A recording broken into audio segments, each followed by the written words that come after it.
नगर के एक राजा थे, उनकी बेटी का नाम था वैराग्यवती। उनका नाम वैराग्यवती इसलिए पड़ा कि जब से उन्होंने बोलना सीखा तब से वैराग्य की बातें ही कहीं, इसलिए उनका नाम वैराग्यवती पड़ गया। सब लोग इधर देखिए, सावधानी से सुनिए सब लोग। यहां जितने भैया खड़े हैं मंच के आसपास, हाँ माता जी को करके फिर विराज जाओ सब। वैराग्यवती नाम की एक राजकुमारी थी, राजकन्या थी, लेकिन पता नहीं कैसे कौन से जन्म का उनका पुण्य था कि जन्म से जब से बोलना प्रारंभ किया वैराग्य की ही बातें मुख से निकलती थी। दुनिया के लोग सुंदर पुष्पों को देख के कहते कितना सुंदर है, कितना सुंदर है, कितनी इसकी सुगंधी देखो, इसका रंग देखो, इस पुष्प की कोमलता देखो। वैराग्यवती कहती सर्दियों को आने दो, पतझड़ का मौसम आएगा, सारी सुंदरता निकल जाएगी इसकी। घर के बड़े लोग कहते तू कैसी बात करती है, तेरे पास और कोई बातें ही नहीं होती। अब घर में रिश्तेदार के रूप में नव विवाहित जोड़ा आते, वो आकर के प्रणाम करते, बोले आप हमें आशीर्वाद दो, हम दोनों की जोड़ी सदा बनी रहे। वैराग्यवती आ जाती, वहां पर भी वैराग्य की बातें करने लगती। मन पंछी उड़ जाई हैं जादिन, तादिन तेरे तनुतर वर के सबई पात झड़ जाई हैं, स्वार लाग करें सब पीती, सुर नर मुनि जन की यह रीति। सब स्वार्थ के संबंधी हैं, ये संबंध कोई विशेष नहीं है, तुम दोनों विवाह करके आए हो। हर जगह वैराग्य की बात करती थी, इसलिए उसका नाम वैराग्यवती। एक समय आने पर तो राजा ने छोटी सी कुटिया बना करके महल के बाहर उनका निवास बना दिया, बोले तुम यहीं रहो। और पूरे दिन क्या करती, केवल ठाकुर जी का स्मरण।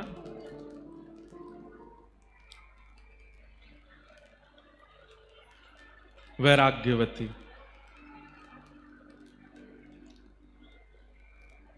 ठाकुर जी का स्मरण करती और कोई उसके पास चर्चा नहीं होती। एक दिन अपनी कुटिया में बैठी थी, नाम की कुटिया थी क्योंकि राजा की पुत्री है तो सब प्रकारेण सारे सुख थे उसके पास, पिता ने सारी व्यवस्था कर रखी थी, सोने चांदी के बर्तन दे रखे हैं, सब कुछ दे रखा है, सब कुछ व्यवस्थित था उनके पास। तो एक बार एक चोर आया, ध्यान से सुनिएगा, और उस चोर को पता चला कि राजा के यहां पहुंचना तो बहुत मुश्किल है, महल में रहते हैं, बहुत लोग पहरेदारी में रहते हैं, पर ये राजा की पुत्री है वैराग्यवती, ये बाहर रहती है, और हमने सुना है इसके पास भी इतना धन तो है इसकी कुटिया में कि अगर चोरी कर लिया जाए तो हमारा कम से कम 1-1.5 साल का तो पोषण हो ही जाएगा। तो वो चोर जैसे ही वैराग्यवती की कुटिया में प्रवेश करने लगा तो वैराग्यवती उस समय ठाकुर जी की पूजा करके कुछ प्रार्थना कर रही थी, तो उसने सुना ये बोल क्या रही है। तो वैराग्यवती बोल रही थी, ठाकुर जी मुझे संसार से वैराग्य हो गया, माता पिता परिवार सबने मुझे दूर कर दिया, आपकी बड़ी कृपा, आपकी कृपा से सब मुझसे दूर हो गए, बस अब मुझे एक की चाह है, आप मत मिलिए मुझे, पर मेरे जीवन में एक सदगुरु भेज दीजिए, जिन गुरु की कृपा से मैं आपको प्राप्त कर सकूं, ऐसे गुरु मेरे जीवन में भेज दीजिए, गुरु कृपा मुझ पर करवा दीजिए। और ठाकुर जी से बस प्रार्थना करती रहती, मुझे गुरु कब मिलेंगे, मेरे सदगुरु कहां होंगे, मेरे गुरु कब कृपा करने के लिए मेरे ऊपर आएंगे। तभी वो चोर पहुंच गया और चोर ने सुन लिया।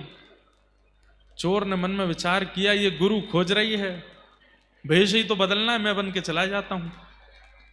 धोती पहन करके, सिर पर बढ़िया त्रिपुंड लगा करके और हाथ गले में कुछ मालाएं डाल करके, झोला टांग करके तुरंत द्वार पर आ गए और द्वार पर आकर के उस वैराग्यवती से कहने लगे, जल मिलेगा, हम बड़े प्यासे हैं, सीताराम जल मिलेगा। वैराग्यवती ने देखा, देख करके बोली, मेरे द्वार पर संत आए हैं, तुरंत जल लेकर के आई, और जल ला करके जैसे ही प्रस्तुत करने लगी तो वो चोर जो संत का रूप धारण करके बोला, अरे अरे सुनो, प्यास तो मुझे बहुत लगी है, लेकिन मेरा एक नियम है। क्या? मैं जब तक दीक्षा नहीं दे देता, जब तक अपना शिष्य नहीं बना देता, तब तक उसके हाथ से कुछ पाता नहीं हूं। मैं केवल शिष्यों के हाथ से ही जल पीता हूं, शिष्यों के हाथ से ही प्रसाद पाता हूं।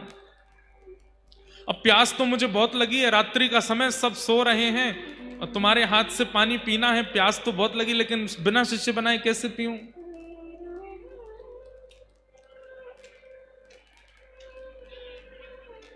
वैराग्यवती बोली, आप प्यासे रहेंगे ये मुझे स्वीकार नहीं, और मैं तो अभी ठाकुर जी से कह ही रही थी कि मुझे गुरु दे दीजिए, और उसी समय आपका आना हुआ है, तो निश्चित है कि आपको ठाकुर जी ने ही भेजा होगा मेरे गुरु रूप में आने के लिए।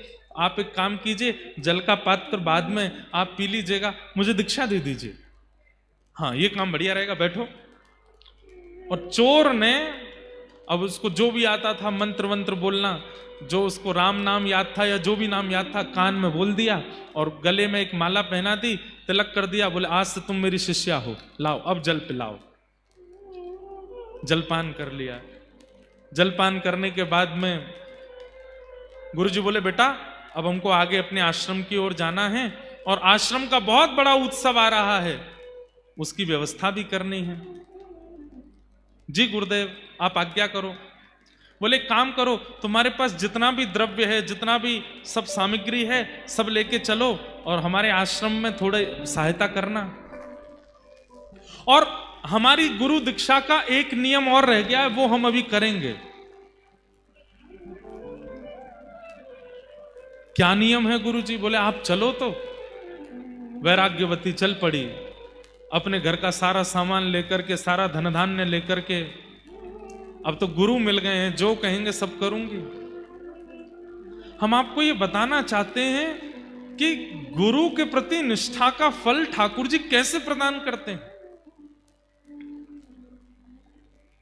आजकल भी ऐसा सुनने में मिल जाता है, कई इंटरव्यूज में, कई जगह बड़े बड़े चैनलों पर भी लोग बोलते हैं, संत जन आदि, कथा वक्ता आदि आदि आदि, ये तो सब बस लूट रहे हैं, इतना पैसा ले रहे हैं, इतना ये कर रहे हैं, यहां पैसा करते हैं।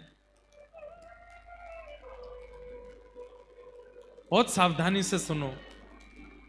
अगर कोई इस मनस्थिति से कथा कर भी रहा है कि उसको धन कमाना है, कोई इस मनस्थिति से अगर शिष्य बना भी रहा है, तो भी शिष्य की दृष्टि कैसी होनी चाहिए ये सुनिए। उनको दंड नहीं मिलेगा ऐसा नहीं है। जो इस प्रकार लोगों का सिंचन करते हैं और केवल धन को प्रधानता देकर के सारी क्रियाएं करते हैं और रूप बनाते हैं वैष्णव का, ठाकुर जी कह रहे हैं वो बचने वाले नहीं है। उनको दंड यम नहीं देंगे, उनको दंड यमदूत नहीं देंगे, उनको दंड कोई और नहीं देगा, उनको मैं दंड देता हूं। और एक बात याद रखिएगा, क्लास टीचर डांट दे ठीक है, मॉनिटर डांट दे ठीक है, कोऑर्डिनेटर डांट दे ठीक है, प्रिंसिपल के पास अगर बात पहुंच गई तो फिर डांट कुछ ज्यादा ही सीधे रिस्ट्रिक्शन ही होता है फिर स्कूल में। ठाकुर जी प्रिंसिपल हैं, सबको दंड नहीं देते। सबको दंड देने के लिए भगवान ने यमराज जी बैठा रखे हैं, सबको दंड देने के लिए ठाकुर जी ने, अरे भैया आ जाओ, ये जिनकी मैया है वो आ जाओ। हाँ रुको, कहां है, क्या नाम है बता दो, हम बुला दें। अच्छा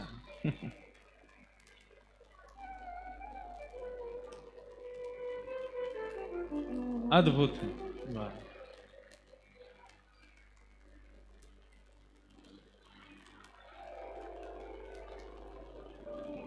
जय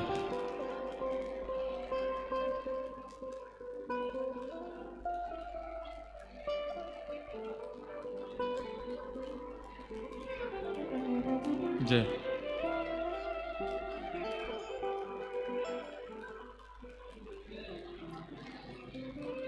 बोलो सद्गुरुदेव भगवान की जय।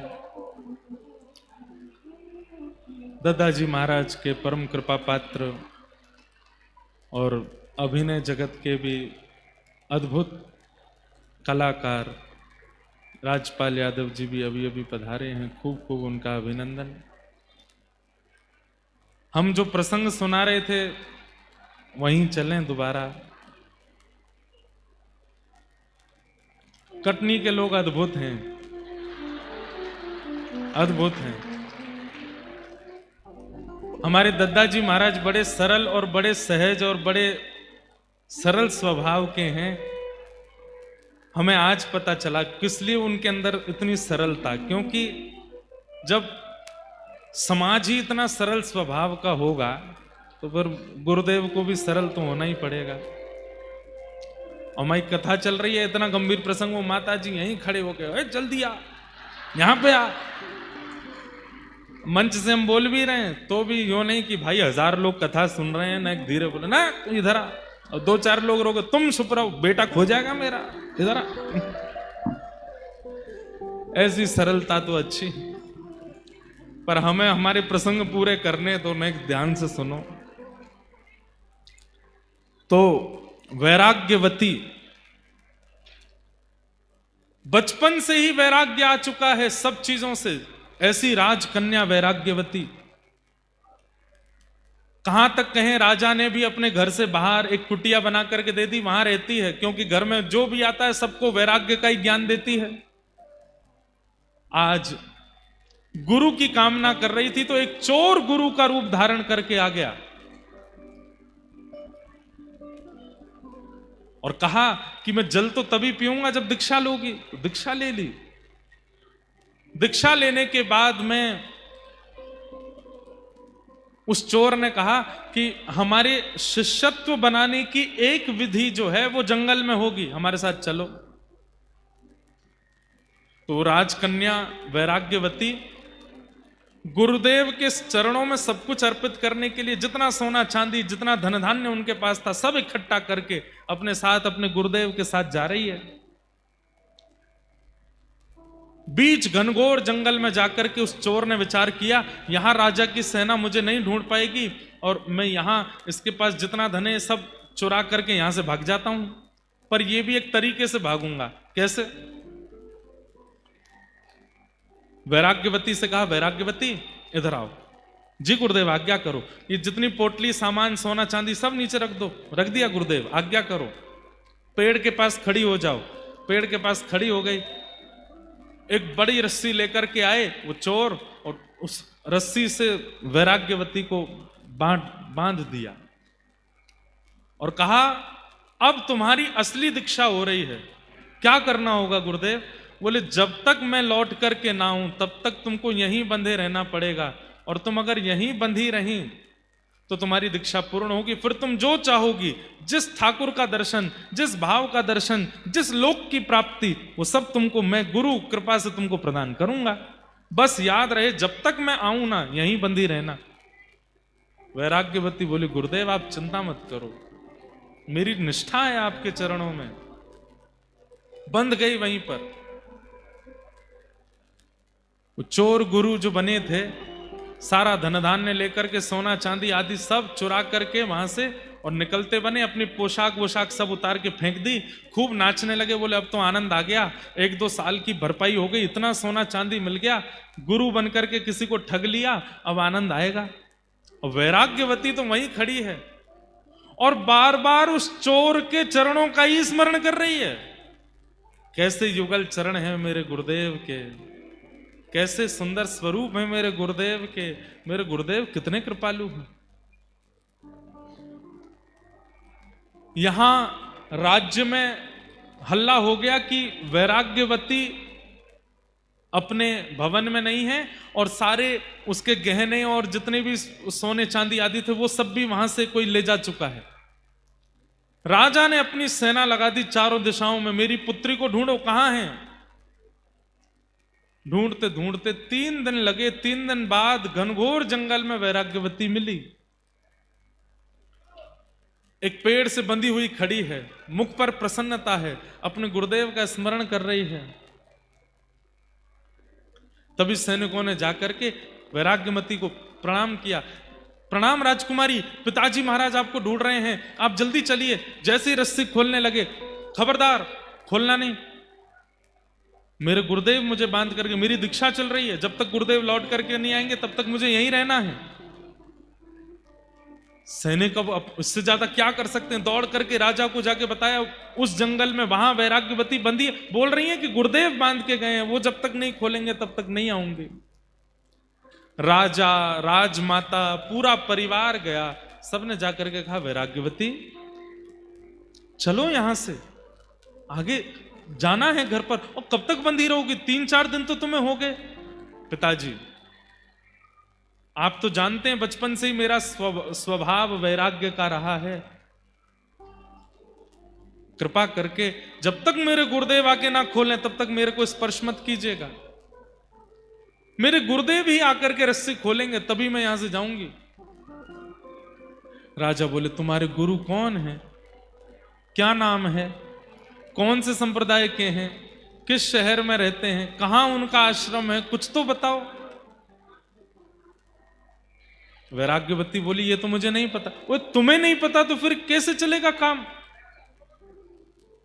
मैंने गुरुदेव से नहीं पूछा, गुरुदेव बताएंगे तो मैं उसकी जानकारी रखूंगी, मैं अपने आप कैसे पूछ सकती हूं?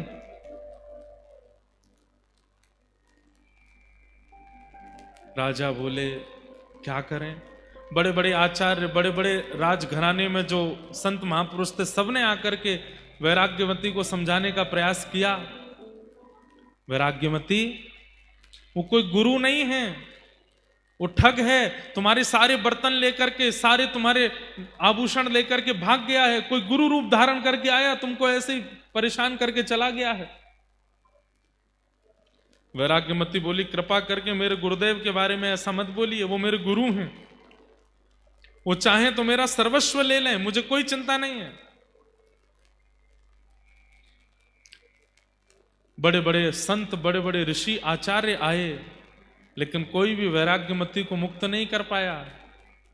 अगर आपने मुझे मुक्त करने का प्रयास किया मैं प्राण त्याग दूंगी अपने। सब चिंता में बैठे, तभी अनेक संतों ने नारद जी का स्मरण किया, वहीं बैठ करके यज्ञ किया, नारद जी का आवाहन करना चाहा कि हे नारद जी आप पधारो। हाथ में करताल लेकर के, वीणा लेकर के श्री नारद जी प्रकट हो गए और प्रकट होकर के बोले कहिए क्या बात है? बोले कि हमारी पुत्री यहां पिछले करीब 10-12 दिनों से बंधी हुई है और कह रही है गुरु आके खोलेंगे तो ही मुक्त होंगी। नारद जी महाराज ने जाकर के कहा पुत्री मैं नारद हूं, देवदत्ताम मिमाम वीणाम स्वरत ब्रह्म विभूषिताम मूर्छयित्वा हरिकथाम गायमानस चराम्य हम। मैं देवदत्ता वीणा लेकर के जगह जगह ठाकुर जी का यश गाता हूं, मैं नारद हूं, मैं तुम्हें आज्ञा देता हूं ये रस्सी खोल दो, माता पिता परेशान हो रहे हैं तुम्हारे।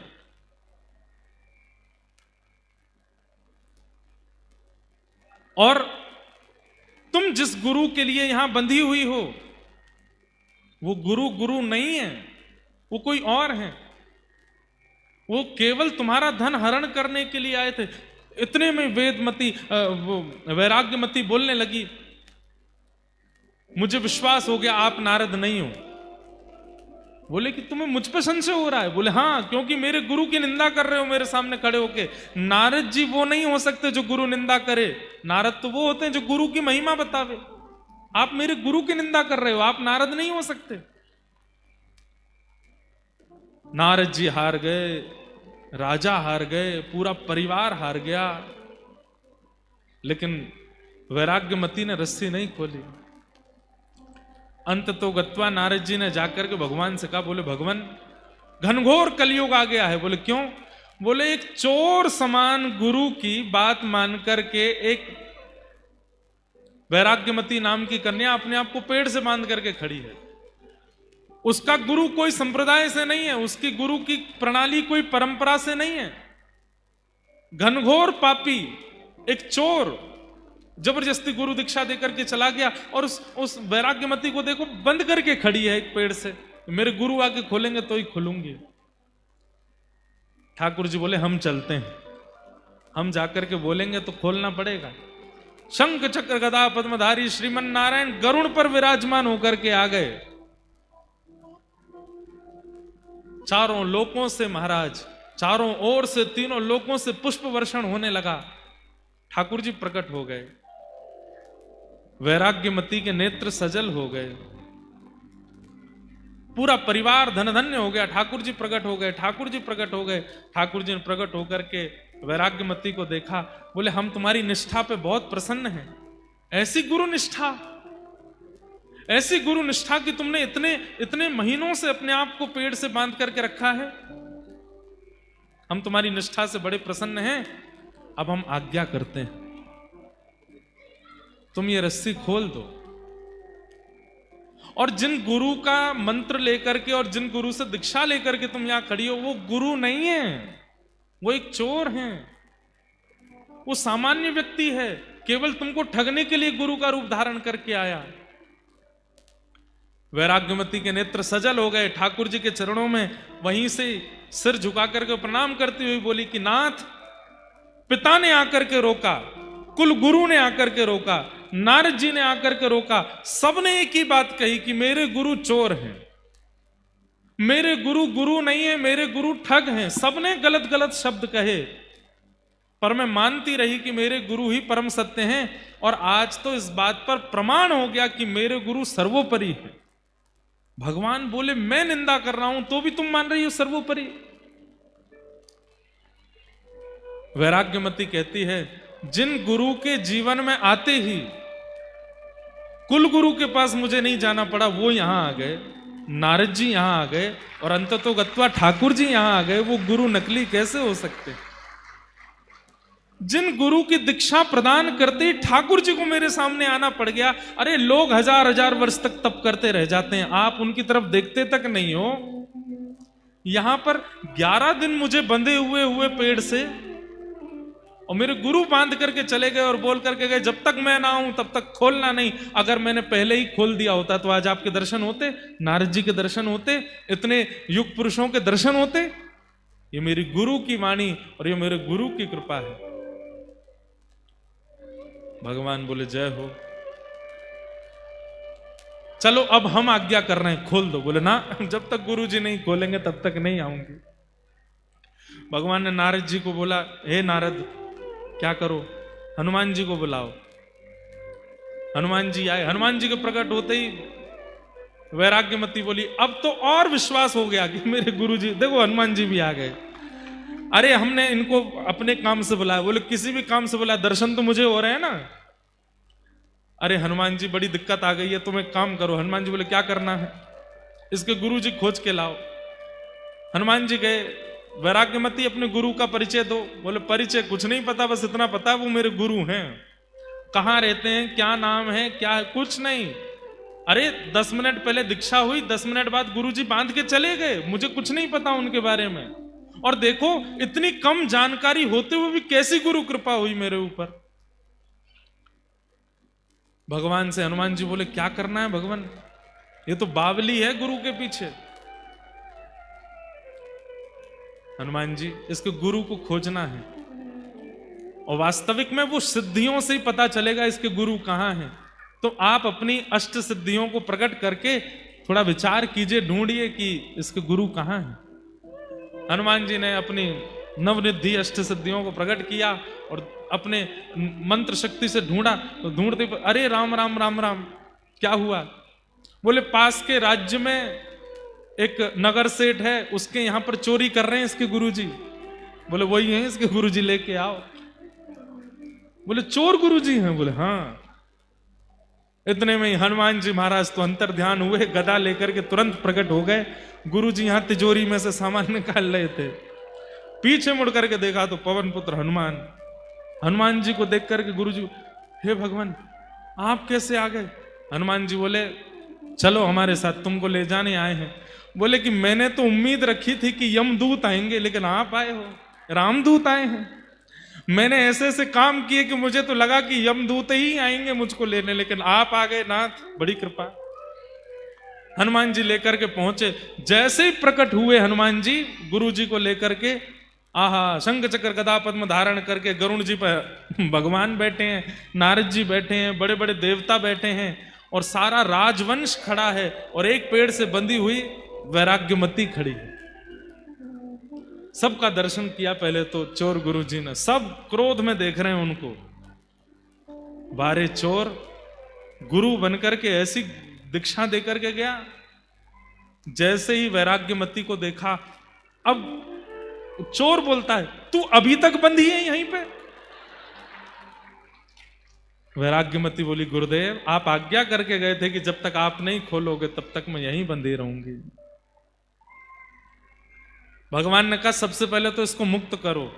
जा करके जैसे ही रस्सी खोली, वैराग्यमती ने चरणों में प्रणाम किया, भगवान गुरुदेव आपकी कैसी कृपा, 10 मिनट आपने मुझे दीक्षा प्रदान किया, रस्सी से बांध करके गए, आपकी कृपा से श्री हनुमान जी का दर्शन, नारद जी का दर्शन, पिता महाराज का दर्शन, गुरुदेव का दर्शन, ठाकुर जी का दर्शन हो गया। गुरुदेव आपको वंदन करती हूँ, प्रणाम करती हूँ।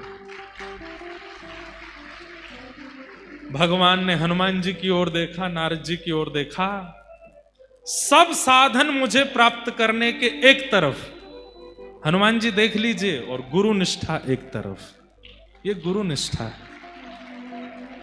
तो हमारी प्रार्थना, ये बात हमने क्यों कही, गुरु को गुरुत्व मत सिखाओ, उनको रहने दो वो जैसे हैं। आप अपने शिष्यत्व में निष्ठा ले आओ। अगर गुरु अपनी पदवी से कभी गिर भी गए होंगे तो आपका शिष्यत्व उनको उठा लेगा, उनको पुनः विराजमान कर देगा। आजकल ऐसा ही होता है, हमारे भारत में कई जगह पर ऐसे ही गुरु प्रकट हो गए हैं। हर कोई दद्दा जी के जैसा स्वरूप का नहीं है, हर कोई श्रीमद वल्लभाचार्य जी जैसा नहीं है, श्री हितरवंश महाप्रभु जैसा नहीं है, हर कोई रैदास जी जैसा नहीं है। गली गली में गुरु फिरे, हमसे दीक्षा ले, स्वर्ग जाओ चाहे नरक में, हमें तो बस लिफाफा दो, ऐसे गुरु हैं। पर हमारी आपसे प्रार्थना, पहली बात, सीधे गुरु मत बनाइए, कुछ दिन वाणी का संग कीजिए, वचनामृत सुनो। और आप पूछेंगे कि वाणी में क्या सुने, वाणी से अनुभव कीजिए कि आपके चित्त के संशयों का समाधान होता है कि नहीं। और दूसरी विशेष बात, इनकी वाणी सुनकर के मुझे भगवत साक्षात्कार की अनुभूति होती है कि नहीं। ठाकुर जी के प्रति अगर सामीप्य बढ़ रहा है, गलत मार्ग त्यागने की चित्त में इच्छा हो रही है, अपने जीवन को सुधारने का मन बन रहा है, अगर किसी की वाणी सुन करके, किसी का दर्शन करके, किसी के संग रह करके अपने दोषों को दूर करने की चित्त में इच्छा प्रकट हो रही है, तो समझो वो गुरु, और तब उनसे दीक्षा ग्रहण करो। लेकिन गलती हो गई, जल्दीबाजी में दीक्षा ले लिए, अब बाद में पता चला कि गुरु जी तो ऐसे ही हैं, तब क्या करें। तो ये बात मन में लानी ही नहीं है कि गुरु जी ऐसे ही हैं, हमारे गुरु जी जैसे भी हैं सर्वोपरि। आप अपनी निष्ठा प्रगाढ़ कर लो। अगर गुरु अपनी गुरु स्थिति से गिर भी गया होगा, ठाकुर जी उसको संभाल लेंगे आपके शिष्यत्व से।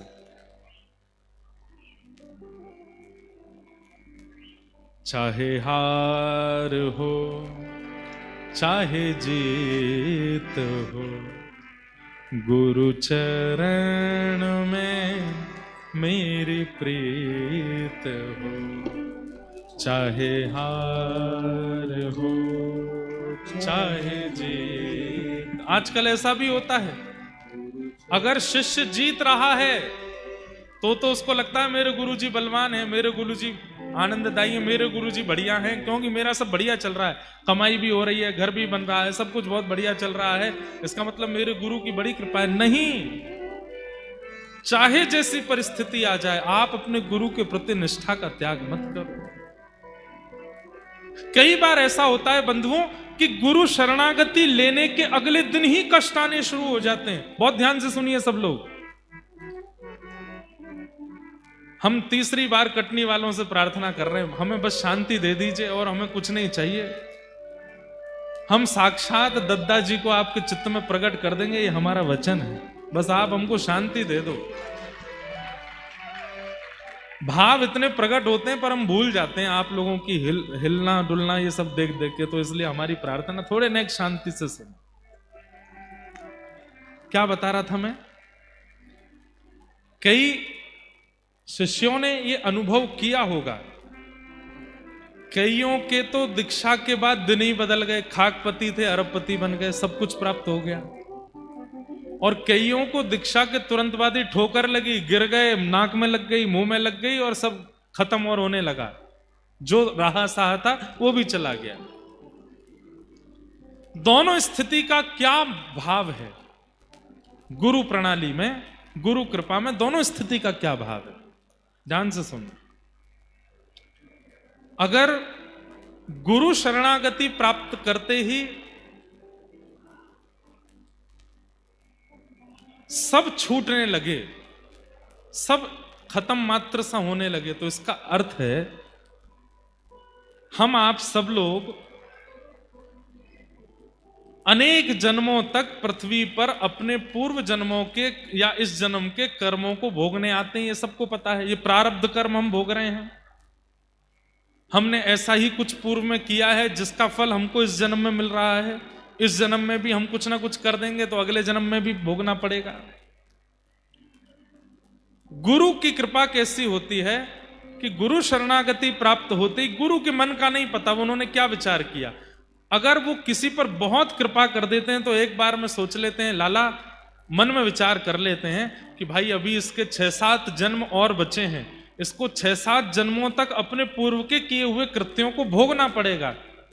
ठाकुर जी से प्रार्थना कर देते हैं, नाथ 6-7 जन्मों तक इसको नहीं बुलाइए, इसी जन्म में सब खत्म करवाइए। अगले दिन से ही कष्ट प्रारंभ होते हैं।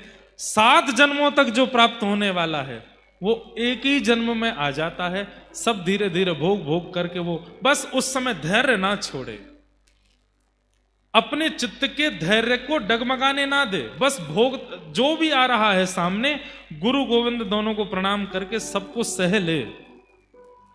गुरु की अति कृपा होती है तब व्यक्ति के जीवन के सारे कष्ट एक समय पर ही आ जाते हैं और सबको भोग करके वो निवृत्त हो जाता है।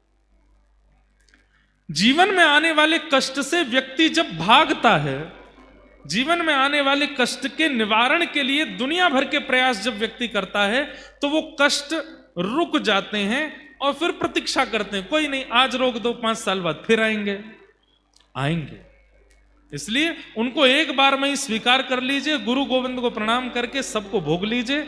7 जन्मों में प्राप्त होने वाला कष्ट अगर गुरु कृपा और गुरु भाव में आपकी निष्ठा होगी 7 दिन में व्यतीत हो जाएगा, 7 दिन में नष्ट हो जाएगा, निवृत्ति हो जाएगी। इसलिए उसके बाद गुरु पर संशय मत करो।